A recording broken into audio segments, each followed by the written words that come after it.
who say they want anyone involved in Jeffrey Epstein's alleged crimes to be held accountable. This administration wants anyone who has ever committed a crime to be held accountable, and I would argue this administration has done more to lock up bad guys than certainly the previous administration. And the Trump administration is committed to truth and to transparency. That's why the Attorney General and the FBI Director pledged at the President's direction to do an exhaustive review of all of the files related to Jeffrey Epstein's crimes and his death. And they put out a memo in conclusion of that review. There was material they did not release because, frankly, it was incredibly graphic and it contained child pornography, which is not something that's appropriate for public consumption. But they committed to an exhaustive investigation. That's what they did, and they provided the results of that. That's transparency. Follow up on that, Sure. Karoline. Okay, so the FBI looks at the circumstances surrounding the death of Jeffrey Epstein. According to the report, this systematic review revealed no incriminating client list. So what happened to the Epstein client list that the Attorney General said she had on her desk? Well, I think if you go back and look at what the Attorney General said in that interview, which was on your network on Fox News. Got the quote. Go ahead. John Roberts said, DOJ may be releasing the list of Jeffrey Epstein's clients. Will that really happen? And she said, it's sitting on my desk right now to review. Yes, she was saying the entirety of all of the paperwork, all of the paper in relation to Jeffrey Epstein's crimes. That's what the Attorney General was referring to, and I'll let her speak for that. But again, when it comes to the FBI and the Department of Justice, they are more than committed to ensuring that bad people are put behind bars.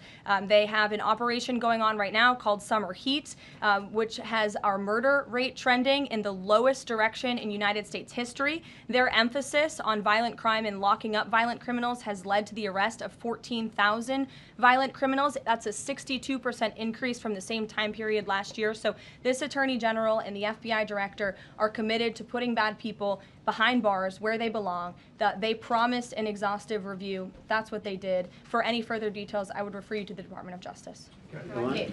Thanks, Karoline. With Prime Minister Netanyahu visiting the White House today, yesterday the president said that he was working on a more permanent deal with Iran, but several days ago he didn't think one was necessary. What changed? Well, when you asked me about this, or when you all asked me about this several weeks ago, I said the president thought maybe an Iran deal was not necessary, but of course the president is always interested in peace and diplomacy. That remains true, and the administration continues to be in contact, both directly and indirectly, with the Iranians on a deal. And then on tariffs, you're now delaying the deadline from July 9th to August 1st. Is that an acknowledgement that perhaps the administration found it more difficult to negotiate these trade deals, or whatever happened to 90 deals in 90 days? No, it's an acknowledgement that this administration is doing what's best for the American worker, and we want the best deals possible for our workers, for our manufacturing base, for our middle class, and they are doing this deliberately and appropriately on behalf of our country's interests. Josh. A couple more on the tariffs. You said about 12 more letters. There were about 55 or so countries, including the EU as a bloc, that were facing this tariff increase. All of those, to understand you correctly, are now deferred to August 1st, right? Correct. And on the 12, what happens with the remaining, whatever it would be, 40-something? So just 12 today. There will be additional letters in the coming days. So all of them are going to get a letter at some point? Correct. Okay, and can you tell me why he decided to start with South Korea and Japan? Are they annoying him? It's the president's prerogative, and those are the countries he chose. And on the sectoral tariffs, it's our understanding that these continue to be a separate track. We're still waiting on a bunch of those. That's right. Can you give us any timing update on when he's going to move on, for instance, semiconductor tariffs and other things that are still